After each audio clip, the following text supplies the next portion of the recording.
Hello बच्चों, आपका स्वागत है मेरे चैनल केमिस्ट्री अड्डा में। मैं Surendra Kumar, assistant professor DAV college Kanpur. बेटा यूपीएससी का रिटन का रिजल्ट आ गया है, उसका इंटरव्यू भी शेड्यूल हो गया है आपका जुलाई में। 23 जुलाई को केमिस्ट्री का इंटरव्यू है और इंटरव्यू लेटर भी आप डाउनलोड कर रहे हैं क्योंकि डॉक्यूमेंट्स आपको अपलोड करने थे। उसका वीडियो मेरे यूट्यूब चैनल पर अपलोड है, वहाँ से आपने देख रखा है। इंटरव्यू का जो शेड्यूल है उसी दिन आपका इंटरव्यू होगा। केमिस्ट्री का 23 को होना है, तो 2 शिफ्ट में होना, सुबह शाम। जब इंटरव्यू लेटर आप जनरेट कर रहे हो तो उसमें आपको शिफ्ट बता दिया जा रहा है कि किस शिफ्ट में आपका इंटरव्यू है।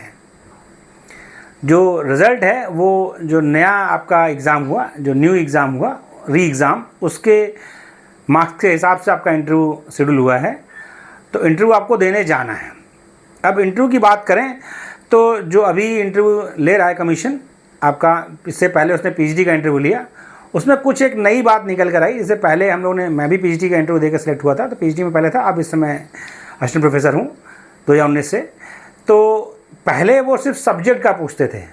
इस बार पीएचडी के इंटरव्यू में उन्होंने करंट भी पूछा काफ़ी। लगभग जितने भी मेरे स्टूडेंट्स अलग अलग बोर्ड्स में थे, मैक्सिमम जगह पे करंट्स पूछा गया। एक आध बोर्ड में नहीं पूछा गया, वरना करंट्स भी पूछ रहे थे।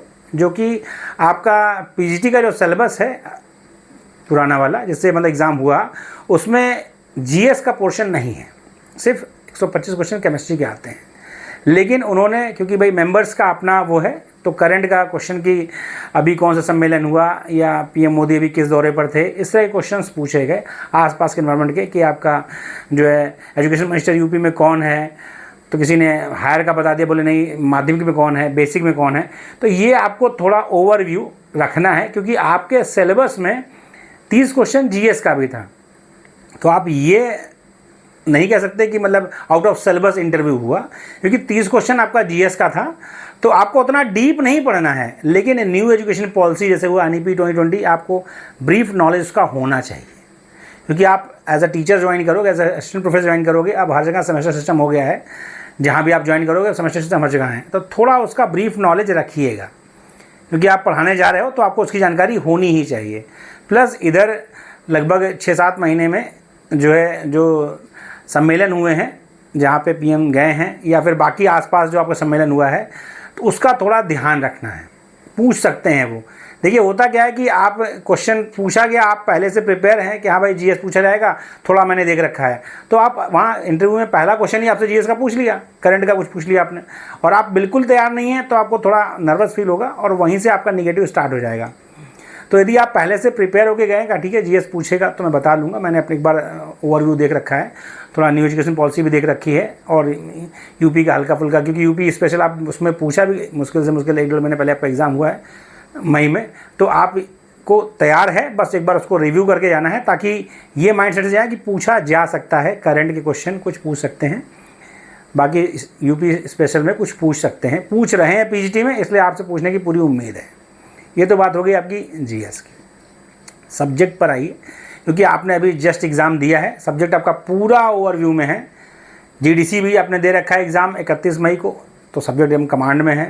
जीडीसी मेंस की तैयारी कर रहे हैं बच्चे मैक्सिमम, तो सब्जेक्ट कमांड में है। लेकिन वहाँ पर टीचिंग कराने का सिस्टम रहा है हमेशा असिस्टेंट प्रोफेसर के इंटरव्यू में। पीजीटी में कुछ बच्चों से टीचिंग कराई बोर्ड पर, कुछ से नहीं कराई, लेकिन असिस्टेंट प्रोफेसर में टीचिंग वो कराते ही हैं। जो आज तक जितने इंटरव्यू हुए हैं सभी में ये रहा कि वो कहेंगे बेटा आप क्या पढ़ाएंगे। तो आप पढ़ाने के लिए मेंटली प्रिपेयर होके जाइए कि मुझे क्या पढ़ाना है। देखिए 3 पोर्शन स्पेशली है। आपका स्पेशलाइजेशन किसी में रहा हो, वो फिजिकल, इनऑर्गेनिक, ऑर्गेनिक, बहुत जगहों पर स्पेशलाइजेशन है, बहुत जगहों पर नहीं है। हर यूनिवर्सिटी का और अलग अलग है, किसी जगह स्पेशलाइजेशन है, किसी जगह नहीं है। तो यदि स्पेशलाइजेशन है या नहीं है उससे कोई मतलब नहीं है, क्योंकि डिग्री कॉलेज का साफ साफ सिस्टम है कि आपको बीएससी में तीनों पढ़ाना होगा। भाई बहुत जगह ऐसे जहाँ पर 1 या 2 ही फैकल्टी है, तो फिजिकल कौन पढ़ाएगा। आप ये नहीं कह सकते कि मैं बीएससी बायोलॉजी से हूँ तो मैं फिजिकल नहीं पढ़ाऊँगा, ये ऑप्शन आपके पास नहीं है। तो इसलिए एक चीज़ समझ लीजिए कि आपको पढ़ाना तीनों है, फिजिकल, इनऑर्गेनिक, ऑर्गेनिक। भले आपका स्पेशलाइजेशन ऑर्गेनिक से हो, भले आपका स्पेशलाइजेशन इनऑर्गेनिक से हो, चाहे आपका फिजिकल से हो, लेकिन पढ़ाना आपको तीनों ही पड़ेगा डिग्री कॉलेज में। ये साफ साफ रूलिंग है।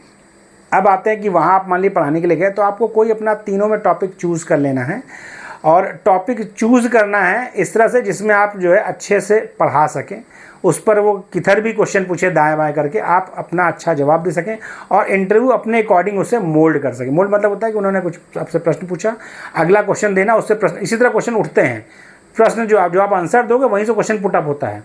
तो आपको मेंटली प्रिपेयर करके ऐसा ही टॉपिक चुनना है फिजिकल, इनऑर्गेनिक, ऑर्गेनिक में, जहां आप उन्हें जवाब उचित दे सको।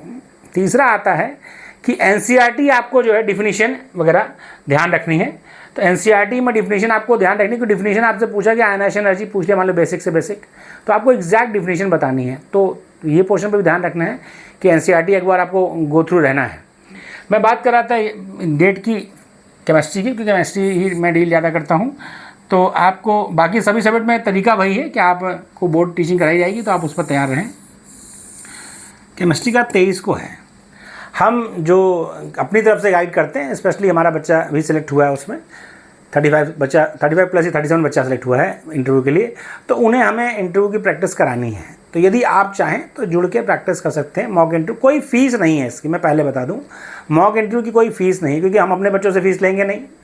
तो बच्चे हमारे कई बार कहते थे एक एक को फ़ोन करके बताना मुश्किल काम है, इसीलिए हमने कहा बेटा वीडियो हम अपलोड कर देंगे, एक जनरल गाइडेंस आपका हो जाएगा, फिर आपका जो है गूगल मीट के थ्रू आपको गाइड कर दिया जाएगा। थोड़ा एक आध आप मॉक इंटरव्यू दे दोगे तो कॉन्फिडेंस बढ़ जाता है, थोड़ा आइडिया लग जाता है इंटरव्यू में। स्पेशली सीनियर प्रोफेसर्स भी होंगे और जो हमारे सर्किल में जो लोग हैं, जो प्रोफेसर्स हैं अलग अलग जगहों पर, उनसे भी आपको गाइडेंस मिल जाएगी। तो मॉक इंटरव्यू आपका 1 से 2 हो सकता है, बाकी सेशन आपका कम से कम 2 मैं कराऊंगा। आप यदि चाहें तो 7905544237 पर इससे कॉन्टेक्ट कर सकते हैं। कोई इंटरव्यू रिलेटेड आपको क्वेश्चन है तो व्हाट्सएप कर सकते हैं, कॉल कर सकते हैं, आपको जवाब मिल जाएगा। इंटरव्यू का सिंपल तरीका है, यदि आप केमिस्ट्री से दे रहे हैं, भाई केमिस्ट्री का ही क्योंकि हम लोगों ने दे रखा है तो उसका बता रहे हैं, आप सिंपली तीनों पोर्शन से एक एक टॉपिक डिसाइड कर लें कि मुझे टीचिंग करने के लिए कहा जाएगा तो मैं क्या करूँगा। हो सकता है कि आप वहाँ जाएँ, आप ऑर्गेनिक पढ़ाना शुरू करें, वो कहते नहीं फिजिकल पढ़ा दो, तो आप मेंटली प्रिपेयर होकर गए हैं कि तीनों में से कोई भी कहेगा मैं पढ़ा लूँगा, तो वहाँ पर कोई दिक्कत नहीं होगी। देखिए टोटल 15 मिनट का से 20 मिनट का इंडक्शन है, कहा जाए तो 15 से 20 मिनट का ही होता है। उसमें आपका पूरा नॉलेज चेक करना मुश्किल है, स्पेशली एक रैंडम टाइप का सिस्टम है। नंबरिंग की बात की जाए तो देखिए 12 नंबर मिनिमम है, 40% मिनिमम देना उनको है ही है, 40% मिनिमम होता है और 90% मैक्सिमम है। इंटरव्यू का सिस्टम साफ साफ है, यानी 12 नंबर आपको से कम आपको दे सकते हैं, 27 से ऊपर ऐसा मैं नहीं कहूँगा नहीं दे सकता 27 से ऊपर, लेकिन वो उस पर स्पेशल केस है, उसकी बात मैं नहीं कर सकता। लेकिन जो है क्लॉज है ये कि 12 से मतलब 13, 14, 15, 12 यदि किसी को नहीं देते हैं, लेकिन मान लो 12 से 27 के बीच में रेंज है। आप जैसा परफॉर्म करोगे, आप कैसा परफॉर्मेंस होगा, उसके हिसाब से आपको मार्क्स मिलेंगे। बहुत से लोग की पीएचडी नहीं है तो बहुत पैनिक होने की जरूरत नहीं है। जैसे एडवर्टाइजमेंट में मैं हो क्या, तो मेरी भी पीएचडी मैंने IIT में ज्वाइन की थी, लेकिन कंप्लीट नहीं हो पाई थी क्योंकि मेरी इंटर कॉलेज में जॉब लगी तो मेरी पीएचडी ड्रॉप करनी पड़ी। तो पीएचडी होना ना होना ये एक हो सकता है कॉज, लेकिन उससे बहुत फ़र्क नहीं पड़ता, क्योंकि मेरे अदर सब्जेक्ट में भी फ्रेंड्स हैं, बहुत से लोग केमिस्ट्री में भी हुए जिनका पीएचडी नहीं था, फिजिक्स में भी खूब हुए जिनका पीएचडी नहीं था। तो पीएचडी थोड़ा फ़र्क बढ़ा सकता है, लेकिन उससे सिलेक्शन नहीं होगा ऐसा कभी मत सोचिए। सिलेक्शन आपके रिटर्न के मार्क्स और इंटरव्यू में परफॉर्म जो करते हैं दोनों सम करके होगा, दोनों का जोड़ से सिलेक्शन होना है। तो आपको रिटर्न आपने अपना कर दिया है, जो भी मार्क्स आपने गेन किया है वो फिक्स हो गया है। अब इंटरव्यू आपका है तो उसमें आपको अच्छे से परफॉर्म करना है, क्योंकि आप लगातार जब से आपने इस फॉर्म को भरा है, भाई एक बार एग्ज़ाम ही हो गया, कई बार डेट चेंज हुई, फिर अभी री एग्ज़ाम हुआ, फिर GDC का एग्ज़ाम हुआ, कुछ लोग उसमें GIC में भी एग्ज़ाम दिए हैं। तो आप लगातार एग्ज़ाम दे रहे हो, सब्जेक्ट पर आपकी अच्छी स्टैंडर्ड कमांड है, उसको मेंटेन रखना है। GS वाला मैंने पोर्शन को बता दिया कि करंट पर थोड़ा ओवरव्यू रखें ताकि क्वेश्चन पूछा जाए तो आप बीट ना हो, जवाब दे सकें। केमिस्ट्री में आपको तीनों पोर्शन से इनऑर्गेनिक, ऑर्गेनिक, फिजिकल से एक एक टॉपिक अपने से चूज़ कर लेना। टॉपिक ऐसा हो जो आप जिसको मतलब कि आप इंजॉय करो, खुद इंजॉय करो पढ़ाने में। ऐसा ना हो कि आप टॉपिक का नाम लो और पढ़ाते समय खुद फंस जाओ। तो टॉपिक ऐसा लेना है जिसमें आप इंजॉय करो। टॉपिक डिसाइड में आपको कोई दिक्कत है तो आप इस नंबर पर कॉल कर सकते हैं, बात कर सकते हैं। मॉक इंटरव्यू जो हम स्टार्ट करेंगे वो 8 जुलाई से स्टार्ट होगा, क्योंकि कुछ एक्सपर्ट से बात हो गई है, तो आप बात करेंगे तो ग्रुप में जोड़ दिया जाएगा। टाइम स्लॉट मैं बना दूंगा।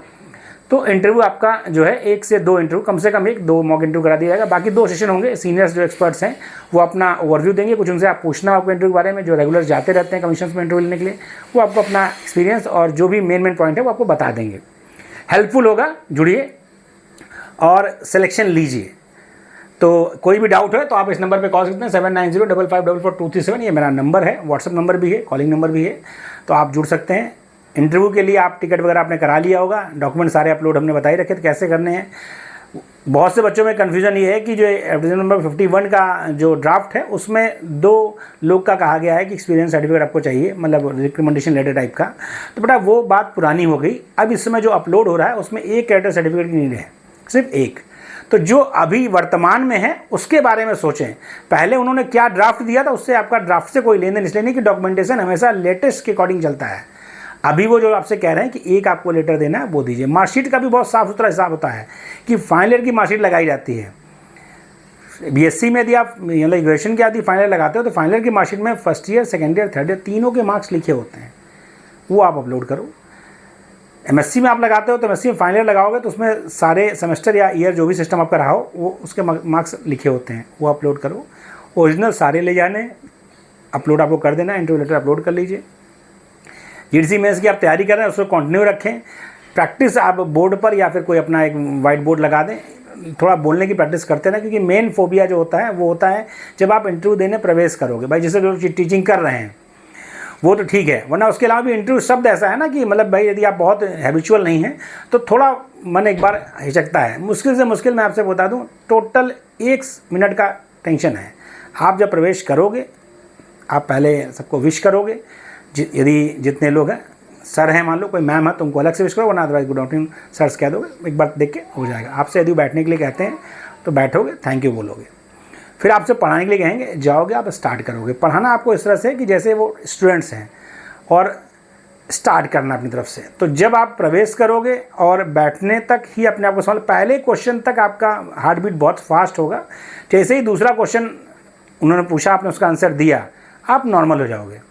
तो कुल लेते कि अपने मन को ये समझाना है कि भाई 1-1.5 मिनट इंतज़ार करो, 1-1.5 मिनट में चीज़ें अपने अकॉर्डिंग हो जाएंगी। जहाँ आप एक बार जवाब देना स्टार्ट करोगे इंटरव्यू आपका बढ़ने लगेगा, आपका कॉन्फिडेंस लेवल अच्छा हो जाएगा। तो तैयारी अच्छे से करिए, बाकी क्वेश्चन एक आध दो आपका कोई बीट होता है तो बहुत टेंशन लेने की जरूरत नहीं है, सीधे स्मूथली मना करिए कि सर ये मुझे नहीं आ रहा है, इस टॉपिक को पूछ लीजिए। तो इसमें कोई छिपाने की बात नहीं, मैंने पढ़ा था मुझे याद नहीं आ रहा, अरे सर मैं बहुत कोशिश कर रहा हूँ, ये सब बातों से बचें, क्योंकि ये सब शब्द का कोई वहाँ मतलब नहीं है कि मैं कोशिश कर रहा हूँ। यदि एक बार देखें यदि आ रहा है तो बताएं, वरना सीधे स्मूथली मना करें कि सर मुझे नहीं आ रहा है, चेंज करने के लिए कहें। इस बात का ध्यान रखें। इंटरव्यू के लिए आप सभी को शुभकामनाएं। कोई डाउट है तो आप ये नंबर है 7905544237, इस पर कॉल व्हाट्सअप करके अपना कर सकते हैं। बाकी जो चीज़ें हैं वो मैं शेड्यूल कर दूंगा, आप यदि जुड़ेंगे तो आपको शेड्यूल में जो चीज़ें हैं गूगल मीट पे जोड़ के आपको दे दी जाएंगी। कोई इसका फ़ीस नहीं है, फ़ीस मैंने पहले बता दिया, कोई इसकी फ़ीस नहीं है, तो फ़ीस को लेकर बहुत चिंता ना करें। तो आप सभी को शुभकामनाएं इंटरव्यू के लिए 23 तारीख के लिए। धन्यवाद।